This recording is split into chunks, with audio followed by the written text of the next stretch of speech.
ศัตรูที่ศัตรูที่อันตรายที่สุดต่อมนุษย์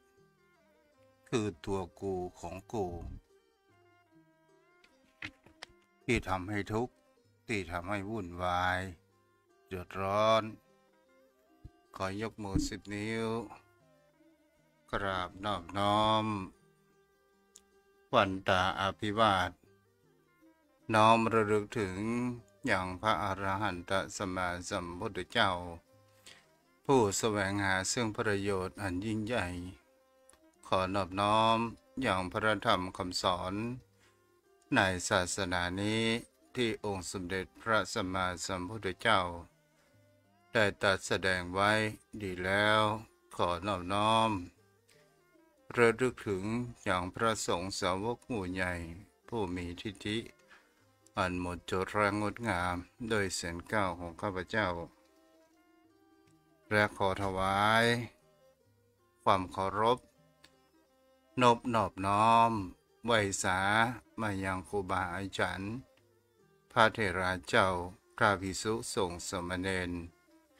พระสังฆาธิการสงฆ์สมณศักดิ์บัณฑิตนักปราชญ์ท่านผู้มีความรู้ทุกรูปทุกตนทุกคนทุกตนทุกองค์มาด้วยความเคารพและขอเจริญสุขเจริญธรรมอย่างโยมพ่อโยมแม่พ่อหมอนแม่หมอนพ่ออุ้ยแม่อุ้ยปีป้านะอาท่านผู้ฟังผู้มีบุญทุกท่านที่ติดตามรับฟังธรรมะยามบ่ายทางสถานีวิทยุพระพุทธศาสนาและจริยธรรมจังหวัดเชียงใหม่96 เมกะเฮิรตซ์โดยการส่งลิงก์สัญญาณไปณอาคารสถานที่ตั้งเครือข่ายข้างหอพญาเมืองลายอาคารสุเทพสุพรมครุประชาใจกลางเมืองเชียงใหม่ส่งขึ้นยังวัดพระธาตุดอยสุเทพโดยความตัวเฟื้อผู้อำนวยการใจดีพ่อครูวรบนามวงพรมและขอขอบคุณในความเมตตาธรรมท่านพระอาจารย์พระมหาประสิทธิ์ประสาธิโกผู้ปิดทองหลังพระผู้คอยก็ลิงก์และส่งสัญญาณไปถึงยังโยมพ่อโยมแม่ท่านผู้ฟังที่อยู่ต่างบ้านที่รับฟังอยู่โดยตนตัวอัตมภาพพระครูไพศาลสุตกรเจ้าอาวาสวัดทุ่งปะเก็ดตำบลหนองหานอำเภอสันทรายจังหวัดเชียงใหม่ออกในนามคณะสงฆ์จังหวัดเชียงใหม่และในนามคณะสงฆ์อำเภอสันทรายโดยได้มอบหมายจากอธิบดีสงฆ์เจ้าคณะอำเภอสันทรายหลวงพ่อท่านพระครูกุศลธรรมวิจัยและรองเจ้าคณะอำเภอสันทรายฝ่ายเผยแผ่พระครูพิพัฒน์ศิรสังวรก็คือตนตัวอย่างถูกตุมาอยู่เป็นกู้อู้กู้จ๋ากับโยมพ่อโยมแม่ท่านผู้ฟังทุกวันจันทร์และวันอังคารเวลาบ่าย3 ถึง 4 โมงโดยประมาณศรัทธาญาติโยมทั้งหลายธรรมชาติบ่เคยที่จะหลีกเลี่ยงมาได้เลือกแห่งผู้คนเวลาที่เป็นธรรมชาติอย่างกับความร้อนก็บ่สามารถที่จะเลือกว่าคนนั้นรวยคนนี้จนคนนั้นหนุ่มคนนั้นสาวแม้กระทั่งภัยธรรมชาติที่เราผ่านกันมาในวันที่28เป็นสิ่งที่คนเรานั้นได้รับแรงแห่งความสะเทือนเกิดขึ้นบางที่ก็ได้รับแห่งผลกระทบตึกร้างบ้านช่องล้มระเนระนาดกันสิ่งที่เราจะหันข่าวจะเป็นประเทศพม่า ตลอดจนถึงอย่างพี่น้องต่างกรุงเทพกรุงนาของเฮาสิ่งที่คนเฮานั้นจะหันได้ว่าถึงเชียงใหม่รับแรงสั่นสะเทือน8 8 มิเตอร์เหมือนกันจนวันนั้นเวลาบ่าย20 นาฬิกาก็แรงเหวี่ยงของแผ่นดินไหวนี้ระฆังนั้นตีเองได้ก็ถือว่าเป็นครั้งอันยิ่งใหญ่ที่ก่อให้เกิดที่เฮาเกิดแห่งความรู้สึกบาดสะดุ้งกันเกิดขึ้นแต่สิ่งเหล่านี้เฮาบ่สามารถที่จะเอาชนะและหลีกเลี่ยงได้เหมือนกับแห่งนามธรรมก็คือแห่งคำว่าการกระทำหรือกรรมของคนเฮาจะดีหรือชั่วที่เฮาฮ้องว่ากฎแห่งกรรมถ้าเฮาสร้างเหตุผลดีเฮาก็จะต้องมีสิ่งดีๆเข้ามาในตัวของเฮาเองถ้าเฮาทำสิ่งที่บ่ดีมันก็จะมีสิ่งที่จะทำให้ความวุ่นวายและเดือดร้อนนั้นเกิดขึ้นได้วันนี้ก็มาอยู่ด้วยกันก่อนที่จะเข้าสู่รายการนั้นวันนี้ศรัทธาญาติโยมทั้งหลายตัวเจ้าก็ขอประกาศอนุโมทนาข่าวสารเกี่ยวกับงานบุญคืองานที่หาทุนทรัพย์เพื่อจะทำบุญซื้อที่ดินไว้ในพระพุทธศาสนาโยมพ่อโยมแม่ท่านผู้ฟังก็เป็นสิ่งที่ทางลูกตุนั้นก็ได้บอกข่าวประชาสัมพันธ์วันนี้ก็ขออนุโมทนาบุญกับโยมพ่อโยมแม่แห่งครั้งหนึ่งจะเป็นกล่าวยอนยงเทวบุตรเทวดาได้ปัตตาอนุโมทนาใหม่กับโยมพ่อโยมแม่ท่านผู้ฟังที่ได้มีใจบุญกุศลได้สร้างที่ดินอันเป็นสร้างเป็นบุญญาบารมีไว้กับในชีวิตของเฮาและจะได้เป็นบุญกุศลที่จะเป็นที่พึ่งพาในวันข้างหน้าในชีวิตของเฮาตลอดจนถึงในปัจจุบันก็ตามนี้ก็ถือว่าเป็นบุญญสมบัติที่โยมพ่อโยมแม่นั้นได้เกิดได้สร้างกันวันนี้จะซุ่มเสียงจะเป็นอย่างใดถ้าจะด้นพ่องถ้าปน้อยปนานก็ที่รับฟังอยู่ก็ขออภัยไว้ตัวเด้อถ้าประดุกประต้องเนาะ เอาตั้งจิตตั้งใจอัปปอนปัตตาอนุโมทนานามัยเด้อเทวบุตรเทวดาเป็นสักขีพยานเนาะ นะโมตัสสะภะคะวะโตอะระหะโตสัมมาสัมพุทธัสสะนะโมตัสสะภะคะวะโตอะระหะโตสัมมาสัมพุทธัสสะนะโมตัสสะภะคะวะโตอะระหะโตสัมมาสัมพุทธัสสะโยสันนิสิโนวัลลโปดิโมเลมาลาสินังมหันติวิจโยสัมมาภูคามะขันจิงอนันตญาโนโลกุตโมตังปะมามิพุทธังตังปะมามิธัมมังตังนามามิสังฆังพุทโธเทวสังขโยเตปะดายาตังลาย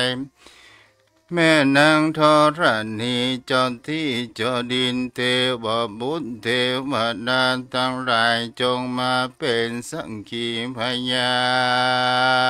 นวันนี้ก็ไม่มีเจ้ามหามุราสัทธาตั้งหลายตั้งอุบาสกอุบาสิกายมพ่อยมแม่ต่างคนตั้งได้สละปัจจัยทำบุญซื้อที่ดินเพื่อสมทบทุนเป็นไว้ในพระพุทธศาสนาอันประกอบไปโดยแม่สุทินนางจิราพรล้วนได้ทำบุญซื้อดินเด่น1,600ปุญญาปาลมีได้ทำบุญอุทิศไปถึงผู้มีพระคุณนั้นเป็นพ่อแม่อันมีนามว่าพ่อบุญธรรมแม่อุ้ยแปงจอมธรรมพ่ออุ้ยคำพ่ออุ้ยยศและพ่ออุ้ยม่อนจอมพลและหลวงพ่ออุดมเดชปัญโยท่านไม่มีแม่ลาบ้านห้วยน้ำเย็นอำเภอลิบ่ได้หลบหลีกหนีหายไปไหนได้สร้างบุญกินทานแหม200ปุญญาภารมีทัดมันไม่มีแม่ประทุมยอดกินประทุมโดยมีใจอุดมได้ทำบุญแหม300ปุญญาปารมีปอบุญสืบินตาคำบรรจุรำปางถึงมีแห่งคำว่าเป็นพญาที่มภพแต่จิตใจบ่ได้พิการตามได้สร้างบุญญาปรมีทำบุญซื้อที่ดินแหม300 บาทท่านไม่มีแม่อริสดับผู้รับฟังอย่างรายการทำมาตอนบ่ายทำบุญแหม200บุญญาปรมีท่านนั้นไม่มีแม่ปนาอิมังที่ได้หูจักกันว่าแม่หอมปะสร้างทำบุญ200ปุญญาปารมีท่านไม่มีแม่ทองทรงศิษย์พร้อมด้วยลูกหลานบ้านแจ่มอำเภอเมืองครับบุญได้พาลูกพาหลานมาทำบุญซื้อที่ดินแหม2,000บุญ2,500ปุญญาปรมีท่านไม่มีครอบครัวของ แม่ยอดจิตพร้อมด้วยแม่ขันคำนวณเพียรนอนเพียรกัญญานางวิไลวันปัญญาวเรนได้ทำบุญอันเป็นตานแหม500ปุญญาปรมีนางสาวชนราการพุทธวงศ์จิตใจงามสะอาดพร้อมโดยนางสาวสิริการทรงศิษย์ได้ทำบุญไปถึงยังพ่อผู้มีพระคุณว่า10ตำรวจเอกสามิตรสิทธิมนต์บ้านแจ่มอำเภอเมืองลำพูนแหม500บุญญาบารมีครอบครัวนายนงโนดนางกันนิกาสุภาได้ทำบุญสร้างซื้อที่ดินแหม100ปุญญาปรมีโดยมีความกตัญญูกันตะเวทิตาได้โอดีสะส่วนบุญกุศลนี้ไปถึงยังพ่อเก่งแม่ลุนพ่ออุ้ยน้อยแสงคำแจมท่านไม่มีแม่วลีกระเสมพันผู้มีจิตใจงามได้ทำบุญแหม200ปุญญาปารมี ท่านไม่มีนายชานและทออย่างน้องสาวสัมมาวัดดีกเกษมพันธ์ได้ดำบนแหม400บุญญาปรเมทัศนั้นมาไม่มีนางกัญจนาที่ทำมาผู้มีหัวใจงามทำบุญ100บุญญาปรมีท่านไม่มีแม่กันหาบัวตูมได้ทำบุญแหม100บุญญาปรมีท่านไม่มีแม่ทองพันจุมเห็นผู้มีใจยินดีในการหือตานแหม500บุญญาปรมีแม่แสงวันปัญโยบ้านดอนแก้วอำเภอแม่ริมมอหังบอกกายได้ทำบุญแหม400บุญญาปรมีแม่อัมพรสาครมีใจมากกวางทำบุญแหม80บุญญาปรมีทัดไม่มีแม่ชุติการบุญเจริญพร้อมโดยนางสาวนัทพรบุญเจริญในอาคีวัดบุญเจริญสกุลนาน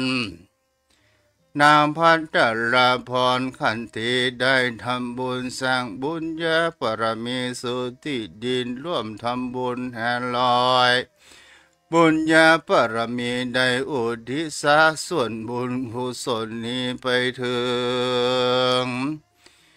ยังผู้มีพระคุณอันเป็นพ่อและแม่และญาติพี่น้องอันมีนามประกอบชื่อว่าปอยืนแม่ปวนป่อสวัสดิ์แม่ปุกผายวงนางชวนพิษบุญเจริญและดาบตำรวจบุญส่งพูดตรงท่านไม่มีแม่ศิราผู้มีจิตใจเหมือนดังหินศิราแท่งเทิบได้ทำบุญแหม500บุญญาปรมีทัดไม่มีแม่จัดเพนใจคำนายประยุงซักใจคำนามพิมพ์นราได้มีจิตใจงามได้ทำบุญแหม300บุญญาปรมีแม่สีไฟฟองแก้วบ้านสันเมืองถึงอยู่ในถึงแม่ริมได้ทำบุญขินทานมาถึงวัดถึงว่าได้ทำบุญแหม1,000บุญญาปรมีทำบุญอุทิศไปถึงยังจิตะดวงวิญญาณของบรรพบุรุษอันมีพ่อแม่เป็นต้นท่านไม่มีตระกูลแก้วกำเนิดในทำบุญแหม300บุญญาปรมีท่านไม่มีพี่สาวชัยยาลัดวันนยศผู้มีจิตใจงามบ่สาวได้ทำบุญแหม200บุญญาปรมีท่านไม่มีโยมพี่สุจิตาหรือพี่สุจิตาพิบุญผู้พังพร้อมไปโดยบุญกุศลได้ทำบุญสุติดินแหม2,000บุญญาปรมีด้วยความรักความกตัญญูกันตาเวทิตาได้อุทิศส่วนบุญกุศลนี้ไปถึงยังพ่อแก้วแม่ปันพิบูลท่านไม่มีแม่สายทองอินท่านจากพร้อมโดยลูกหลานบาระเสียยังศาสนาพระพุทธเจ้าได้ทำบุญอุทิศซื้อดีที่ทำบุญซื้อที่ดินแหม1,000บุญญาปรมีเพื่อทำบุญอุทิศไปถึงอย่างพ่ออุ้ยคำแม่อุ้ยมูลพ่อดวงดีอินทจักนายบุญช่วยนายบุญโชและนายสุวิทย์อินทจักพ่อนันลงแม่อุ้ยเอ้ยใจขจัดนายโจมนางยง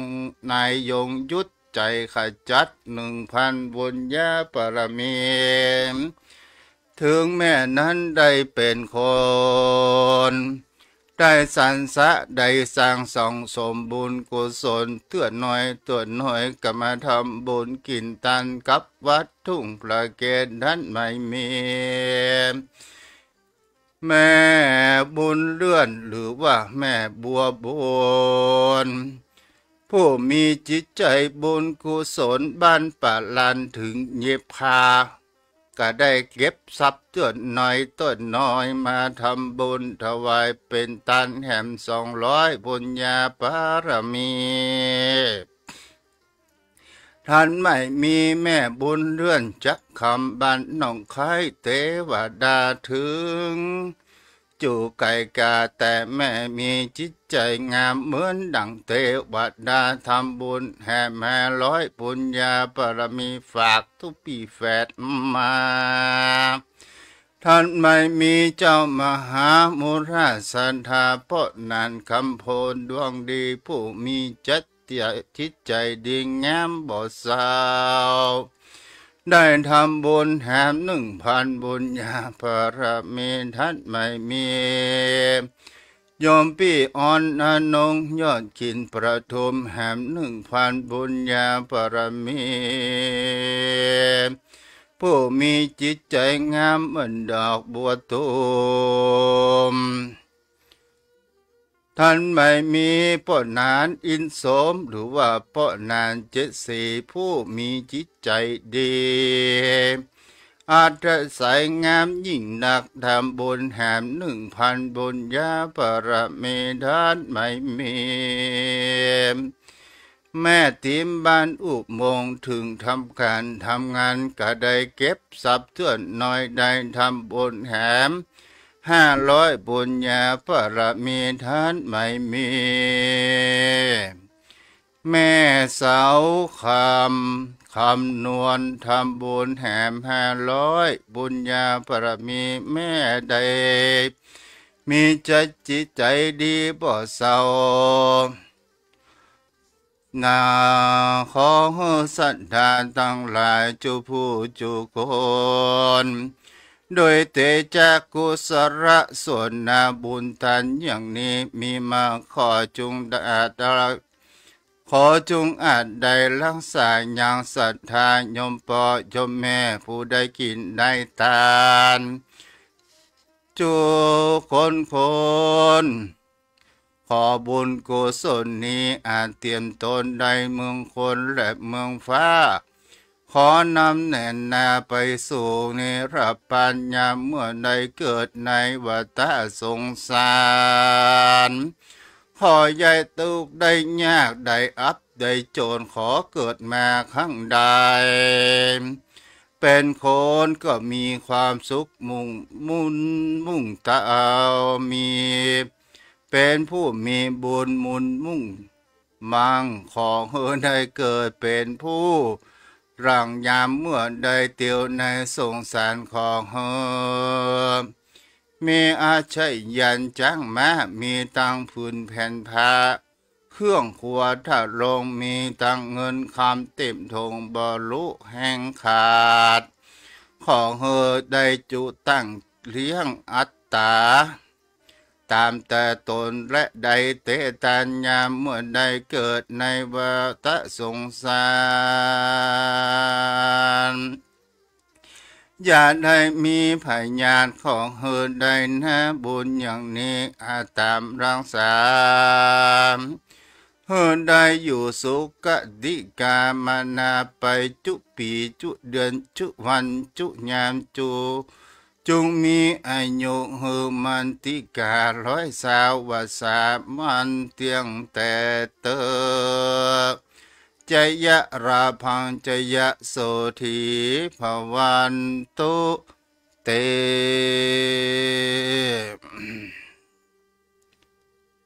ก็ได้เทวบุตรเทวดา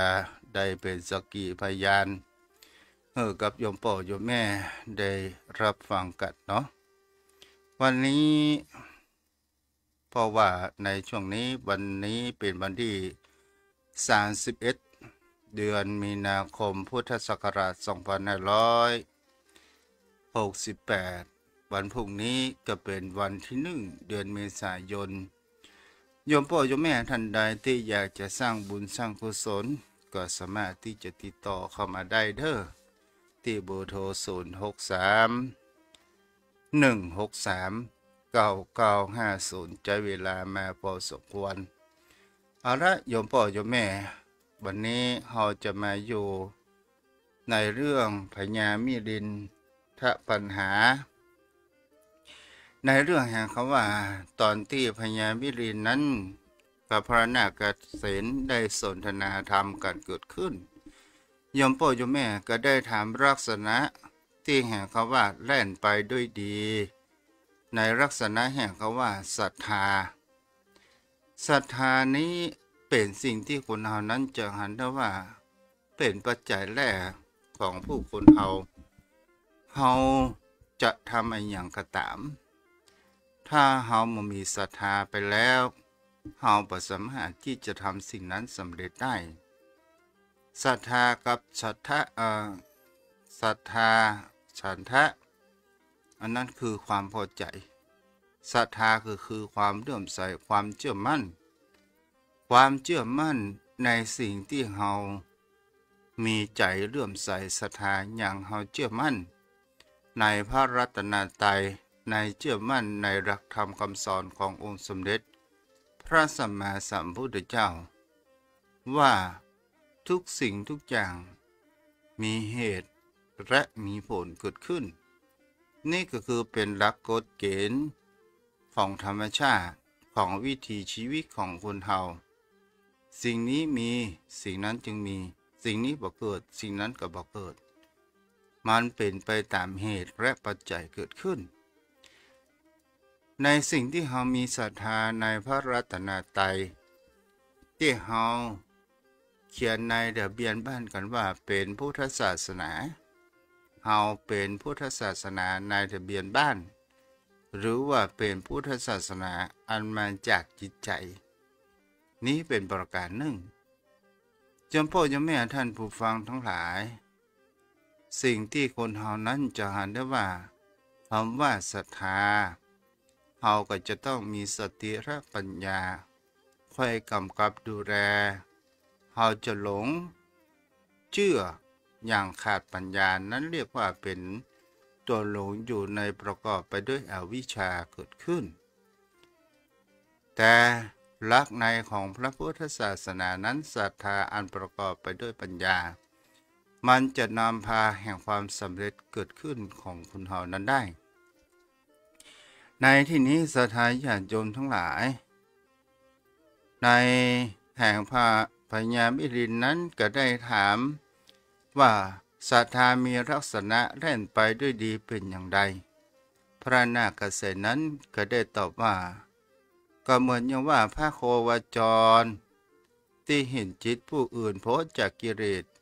ที่เป็นอาสวะแล้วย่อมแล่นไปในโสดาปฏิผลพ่องสักคามิผลพ่องอนาคามิผลพ่องอรหันตผลพ่อง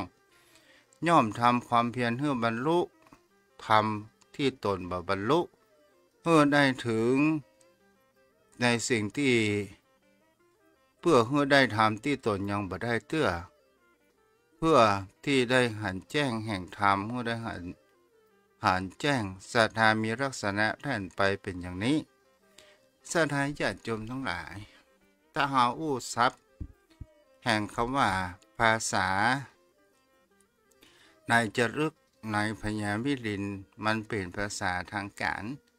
อาจจะมามีความเข้าใจรุ่มรึกนั้นเกิดขึ้นได้แต่ในที่นี้ทุกเจ้าก็จะได้ไปค้นคว้ามาเขาว่าอย่างเขาว่าอาสวะกิเลสอาสวะหมายถึงกิเลสประเภทไหนสิ่งที่เป็นแห่งเขาว่าอาสวะกิเลสก็หมายถึงกิเลสที่มันมีความนอน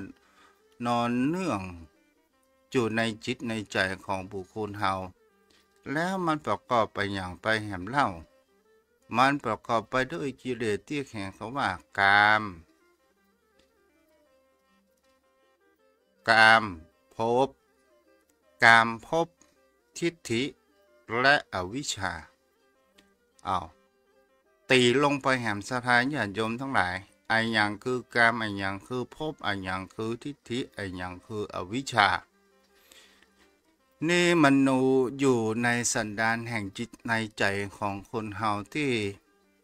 มันเป็นตัวยึดเฮาเปิ้นห้องอุปมาเหมือนดังกาวดักนกที่เฮาวัดตังในสถานญาติโยมทั้งหลายมันเหนียวมันเป็นยางเหนียวมาเฮาดิ้นรุดออกจากวัฏสงสารนั้นได้คำว่ากามภาษาทั่วไปเฮาก็จะหมายถึงแห่งความใคร่ต่อเพศตรงข้ามคำว่ากามในที่นี้เป็นสิ่งที่เฮาจะหันได้ว่ามันแปลความหมายของว่าสิ่งที่น่าใคร่น่าปรารถนาสิ่งที่มามีเฮาก็อยากจะมีอย่างนี้เป็นต้นศรัทธาญาติโยมทั้งหลายต่อมาภพภูมิภพนี่คืออย่างพ่องรูปกรรมภพรูปภพอรูปภพอันนี้ตีลงไปแหมศรัทธาญาติโยมทั้งหลายถ้าจะอู้วันนี้ก็คงจะมาหมดเนาะถ้าเฮาอู้ไปแล้วเนี่ยภพในที่นี้ก็หมายถึงเขาว่าสิ่งที่มันเกิดขึ้นใหม่ถ้าเฮาอู้เข้าใจง่ายก็คือหมายถึงเขาว่าอย่างก็ว่าตู้เจ้านั่งอู้กับโยมโป้โยมแม่หน้าเนี่ยแปลว่าพบอันใหม่จะเกิดขึ้นนั่นก็คือความคิดของคนเฮาและสิ่งที่เป็นแห่งเขาว่ารูปภพอรูปภพนั้นก็คือหมายถึงฌานภพกามนี่ก็กรรมภพก็คือหมายถึงฌานที่เฮาได้เป็นขั้นของประพฤติปฏิบัติรูปภพเป็นขั้นแห่งคำว่าเทวดาปฏิบัติแล้วไปถึงเทวดาอรูปภพก็คือขั้นถึงพรหมอย่างนี้เป็นต้นต่อมาศรัทธาญาติโยมทั้งหลายทิฏฐิก็คือหมายถึงคำว่าความสุดโต่งความเห็นตรงความหลงอีโก้ในตนตัวของคนเฮาที่ทุกเจ้าได้อู้ว่าได้อู้ไปแล้วข้างต้นว่าหลวงปู่พุทธทาสได้เขียนเป็นคำคมไว้ว่าสิ่งที่อันตรายต่อมนุษย์ก็คือตัวกูของกูตัวกูของกูนี่มันทำให้ทุกข์มันทำให้วุ่นวายถ้าเรากำจัดตัวกูของกูหมายถึงเขาว่าไอ้ยังของกูจะไปหันแห่งความเห็นว่าเฮานั้นถูกเสมอเฮาชนะอยู่เสมอถ้าเฮาเป็นบุคคลที่เห็นแก่ตัวชนะอยู่เสมอต้องเชื่อฟังกูเสมอนั้นหมายถึงเขาว่าเป็นคนที่มีทิฏฐิมีอีโก้สูงแล้วมายอมรับแห่งความผิดเกิดขึ้นชอบรับชอบอย่างเดียวแต่ไม่ยอมรับผิดชอบอันนี้ก็คือเป็นสิ่งที่อันตรายมากอวิชชาก็หมายถึงสิ่งที่มาปิดกั้นบังแห่งจิตใจมือหันแห่งความจริงเกิดขึ้นนั้นก็หมายถึงว่าเป็นบุคคลที่มามีแห่งความอดทนเป็นบุคคลที่มีตัณหาเข้ามาครอบงำอยู่จิตใจก็คือในหลักธรรมที่อยู่ในพระไตรปิฎกที่ครูบาอาจารย์ได้เอามาวิเคราะห์แห่งคำหนึ่งอุปมาเหมือนดังยางเหนียวถ้าเฮาเข้าใจง่ายไปแห่งตัวหนึ่งก็คือเปิ้นเฮาว่า ตัวเจ้าได้เขียนไว้นี่ก่อนเนาะเดี๋ยวขอเพื่อความชัวร์เปิ้นเฮาว่า สิ่งที่มันเป็นพบเปิ้นว่ากรรมที่มันมี อำนวยผลในกรรมธาตุถ้าเป็นสิ่งที่เฮาบ่มีแล้วมันก็บ่สามารถที่จะกดได้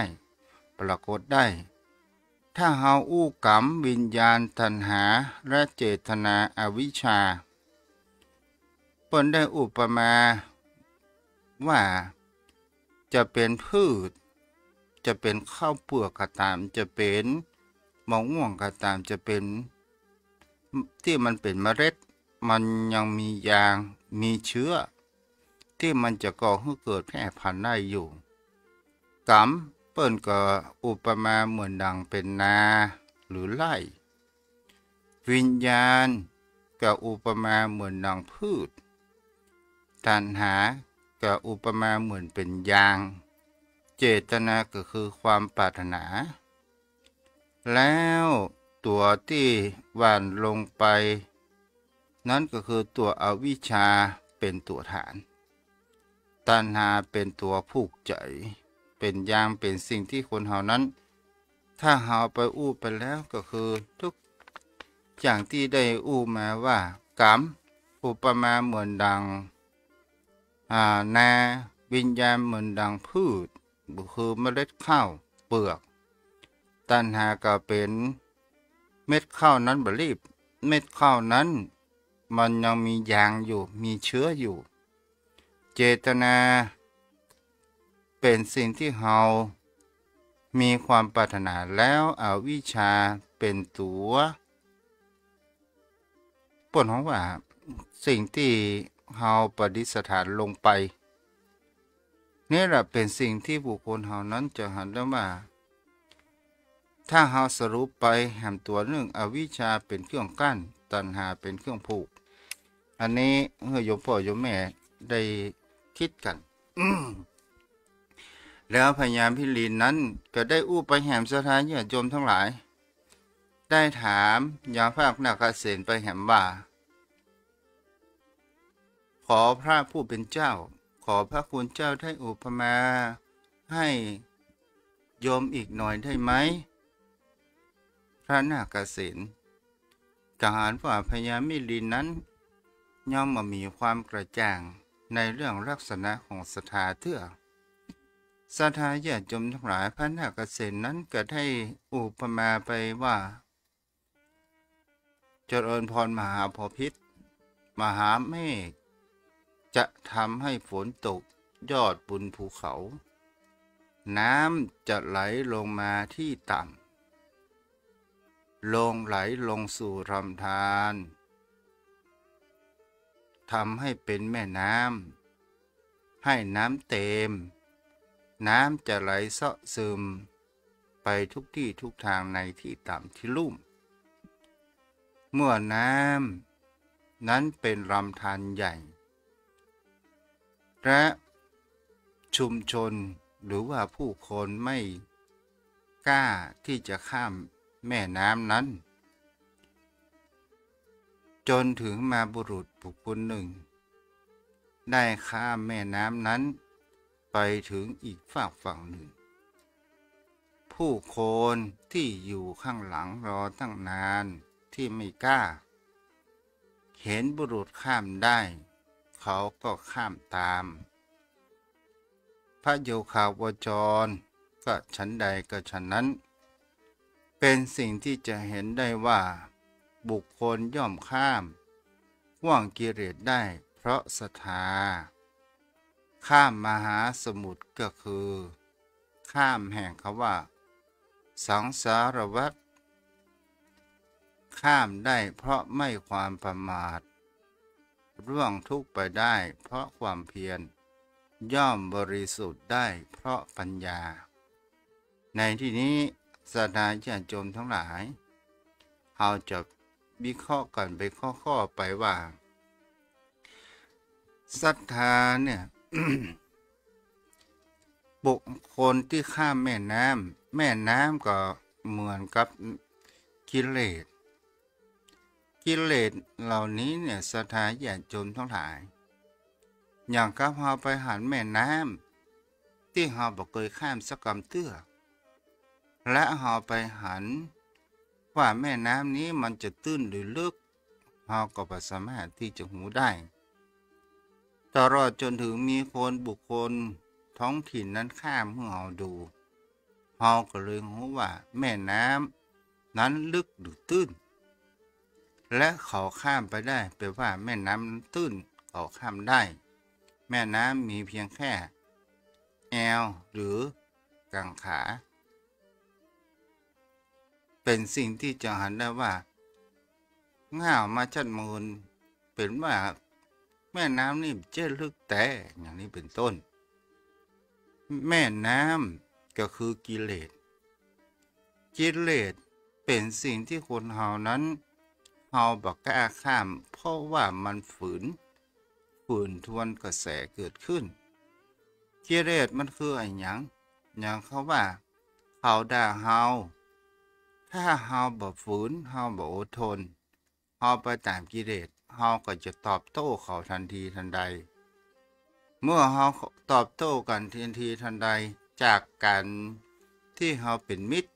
กลับกลายเป็นศัตรูโดยอัตโนมัติเกิดขึ้นแต่ถ้าว่าเฮาอดขั้นล่ะปล่อยมันผ่านไปก็แปลว่าเฮาก้าวข้ามแห่งเขาว่าโทสะคืออันเป็นตัวกิเลสที่จะทำให้จิตใจของเราสมองนั้นเฮาข้ามไปได้แล้วเฮาในที่นี้ในการประพฤติปฏิบัติที่เฮาอยากจะก้าวข้ามกันอยู่มากมายก็คือสังสารวัตรนั้นก็จะต้องลงมือลงทุนลงแรงที่เฮาจะต่อเรือแพถ้าข้ามแม่น้ำใหญ่หรือเราจะเดินข้ามเราก็จะต้องหันได้ว่าแม่น้ำนั้นมันเชี่ยวแต่มันสามารถที่ข้ามได้เราก็จะต้องฝืนจนที่เมื่อเราฝืนแล้วเรามีแรงต้านทานกระแสแห่งน้ำนั้นได้เราข้ามไปถึงแห่งฝั่งหนึ่งแปลว่าเราก็ไปถึงฝั่งแล้วเราก็พ้นในการที่ว่าเราไปถึงฝั่งด้วยแห่งความปลอดภัยเกิดขึ้นเราก็มีความสุขสบายจมพ่อยมแม่ท่านผู้ฟังทั้งหลายแล้วสังสารวัตรนี้ที่คนเรามันไปข้ามยากเนี่ยข้ามกิเลสข้ามยากก็เพราะว่ามันมีตัวที่มันเป็นยางที่มันยังมีเชื้อที่คนข้ามยังแบบป้นและก็กลับมาเกิดจะเกิดเป็นมนุษย์หรือจะเกิดเป็นอยู่ในภพชาติใดก็ตามมันเป็นทุกข์เพราะอย่างเป็นทุกข์เพราะหิวเป็นทุกข์เพราะอยากเป็นทุกข์เพราะหิวถ้าเรื่องด้านร่างกายของคนเนี่ยถ้าบ่หิวก็บ่เซาะสถานฉันโยมทั้งหลายคนกู้วันนี้จะเห็นว่าหิวอาหารการกินกินแล้วก็มีความอิ่มท้องนี่พอยังอยู่ได้แต่ถ้าว่าหิวแห่งคำว่าบ่ฮู้จักพอตัณหาก็คือความอยากได้นั่นอยากได้นี่แล้วก็ไปแสวงหามาบางครั้งก็ไปคดโกงบางครั้งก็ไปฉกชิงวิ่งราวของคนอื่นมาลักขโมยกันก็มีและบ่ฮู้จักแห่งคำว่าพอนั้นก็คือหมายถึงตัวแห่งความโลภโยมพ่อโยมแม่นั้นเนี่ยเป็นสิ่งที่บุคคลนั้นจะเห็นได้ว่าตัณหาคนนั้นมันมีความรู้จักแห่งคำว่าพอถึงตัวของจะมีเงินเป็นโกดเป็นล้านเป็นหมื่นล้านมันก็ถึงว่าทุกข์อยู่เพราะว่ามันมี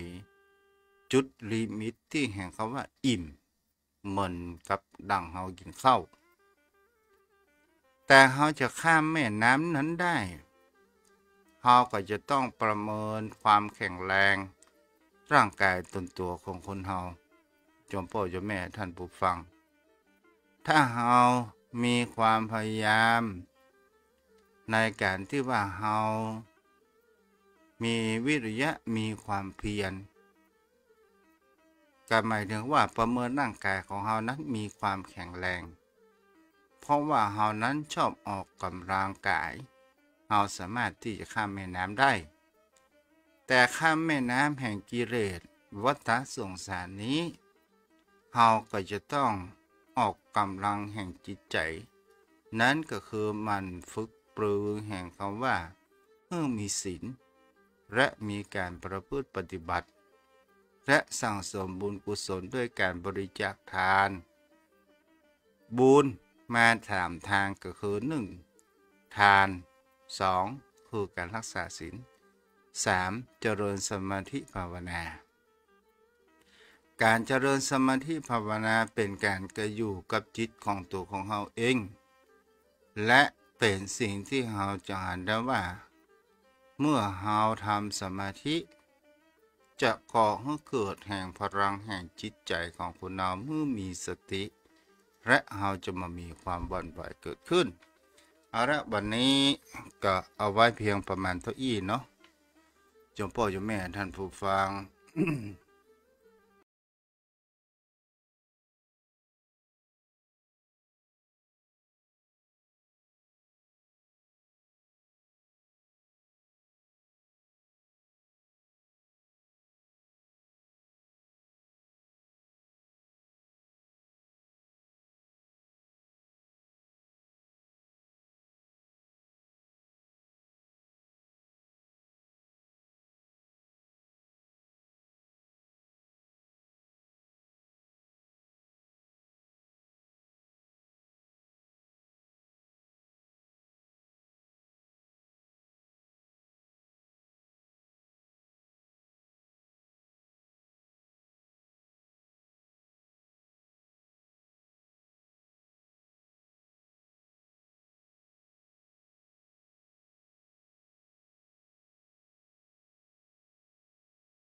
นี่ฟังแล้วเป็นจะได้พ่อผู้นั้น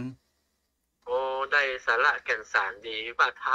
ำมันลุ่มลึกแต่ท่านเจ้าได้อธิบายจากอัฏฐกถาจารย์ดีกาอนุดีกาแล้วนำมาอธิบายให้แจ่มแจ้งเข้าใจง่ายชัดเจนยิ่งขึ้นครับท่านพระคุณเจ้าเจ้าถึงมันจะหลายชั้นหลายระดับแต่ท่านเจ้าเอาอัฏฐกถาจารย์และดีกาอนุดีกามาขยายเนื้อความเมื่อเข้าใจง่ายๆสำหรับท่านญาติธรรมที่ได้ศึกษาธรรมะด้วยกันวันนี้ก็กับผมคิดว่าเข้าใจโดยทั่วหน้าถึงกันครับท่านเจ้าครับเจ้าอนุโมทนาเด้อฟังเสียงครับยอยงคุณเป็นได้พ่อผู้นั้นอ๋อเสียงแหบเลมันยวันนี้นะครับมันก็เป็นปกติธรรมดาของมันท่านเจ้ามันเมินไม่ใช่ว่าท่านเจ้าว่าเมินเพราะมันนักเสียงมันก็แหบไปนะครับท่านเจ้าเจ้ามัเจ้านเหมือนห้องเพลงนี่มันมีเวลาน้อยเดียวอ่ะมันก็เสียงใส่เพื่อก็ย่างพักแล้วก็ค่อยมาร้องเอาทีหลังเหตุกรรมแต่เวนตานี่มันคนเดียวนะท่านเจ้าอย่างท่านเจ้าวันอินวันพรมตะกี้ยอเตโบเตบดามันนักมันก็เสียงมันก็แหบมันก็เป็นเรื่องปกติธรรมดาท่านพระคุณเจ้าครับเจ้าอนุโมทนาเด้อผู้นั้นเด้อ ครับกราบไหว้สามเมตตาธรรมท่านเจ้าและความเคารพสูงยิ่งครับ วันนี้ได้ธรรมบรรณาการท่านเจ้าอธิบายเพิ่มเติมกระจ่างแจ้งเข้าใจชัดเจนยิ่งขึ้นครับขอไหว้สาครับท่านญาติธรรมทุกท่านที่มีจิตใจใฝ่ในธรรมอยากเรียนรู้ธรรมะไปด้วยกันวันนี้เราก็ได้ศึกษาธรรมะและเข้าใจไปพร้อมๆกันนะครับขอขอบพระคุณทุกท่านครับสวัสดีครับจ้าบุญรักษาเด้ออ้าวโยมพ่อโยมแม่ที่รับฟังอยู่ทางบ้านสามารถโทรเข้ามาได้เด้อ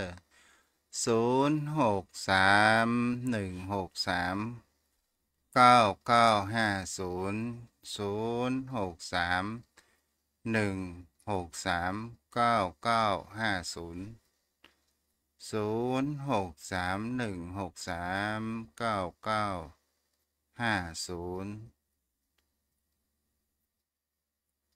0631639950โทรเข้ามาได้เด้อ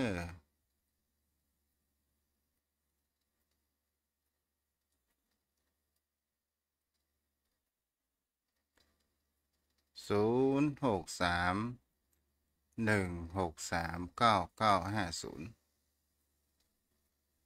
วันนี้มามีรับฟังแล้วก็นี่เจริญพรมันหอมมัน2,000นะฮัลโหล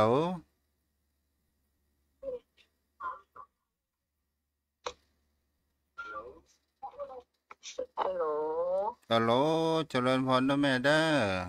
แล้ว ว่าจะได้พ่องฮะมีอย่างแม่อันกะเจ้าจะว่าอันที่ฟังมาเดี๋ยวนี้ได้จดได้เบอร์โทรเนาะเจ้าแม่เนี่ยฉันจะทำบุญอะไรอย่างเจ้าวัดอะไรอย่างเจ้าวัดตุ้งปากเกร็ดแม่ทำบุญซื้อที่ดินแม่ตุ้งปากเกร็ดแม่โจ้เพียงจ้าแม่ซื้อที่ดินกะเจ้าจ้าแม่ซื้อที่ดินในวัดนี่เนาะจ้าแม่เจ้าโอนตังไปกันเดี๋ยวแม่โทรมาติดต่อแหมทีหลังได้แม่น้อเจ้าจ้าอ้าวไปโทรค้างแม่นวลยอดพรปันแม่อย่างก็ฮัลโหลแม่ไปษาเจ้าเนี่ยไม่ตั้งวันนั้นนำแม่ไปหากับลูกตุ๊แผ่นดินไหวน่ะธรรมดากะมาก่อนมองหัวมากันอยู่มาโลกปะเท่าปะอี้ปะเคยอย่างอีสกรรมเลยเนาะจะดีแล้วที่เฮาหันน่ะเฮาคุ้มแม่บุญมีก็ว่ากรรมมีบ่ฮู้เนาะเฮาคุ้มที่เฮาหันเฮาคุ้มที่เฮาปลอดภัยเพราะว่าเฮามีบุญเจ้าน่ะแม่ก็ว่าโอ้แม่เป็นเมาหัวข้างแม่ก็ว่าแม่กินพิษว่ะบางทีนะแต่ว่าไปไหว้ศาลทรงสรีระตุลงติเพชรกรรมดีแล้วแม่ไปอยู่ประจานมันเย็นดีเฮ้ยอันบาดเตียวไปนะวัดมือปะเตียวคือปะโพดอ่ะดีแล้วเป็นกำลังใจนะลูกเนอะจ้าแม่สาธุเจ้าแม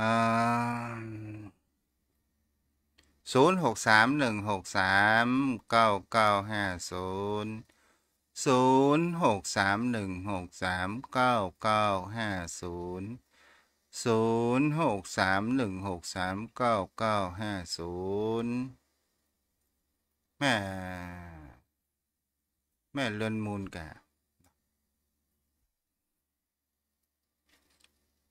0631639950เจริญพรแม่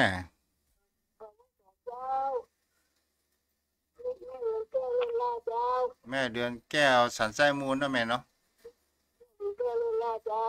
จ้าแม่อยู่สันไส้มูลเมื่อก่อนเจ้าเป็นกำลังใจลูกท่านเจ้าเจ้าแม่ได้แล้วบ้านร้องดอนชัยเจ้าร้องดอนชัยแกเจ้าเจ้าแม่บุญรักษาเด้